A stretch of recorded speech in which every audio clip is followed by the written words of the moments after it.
เราได้เดินทางมาถึงท็อป 10 กันแล้วนะครับอันดับที่ 10 กาเซียนเทปสเตเดียม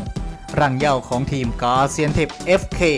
สนามนี้ตั้งอยู่ในเมืองกาเซียนเทปทางตะวันออกเฉียงใต้ของประเทศกาเซียนเทปสเตเดียมมีความจุผู้ชมอยู่ที่ 33,20 ที่นั่งและเป็นสนามเพิ่งเปิดใช้งานเมื่อปี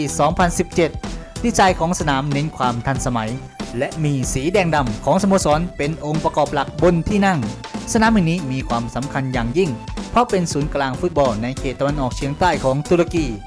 และยังเป็นสัญลักษณ์ของความมุ่งมั่นที่จะพัฒนาวงการกีฬาในภูมิภาคที่ต้องเผชิญกับความท้าทายมากมาย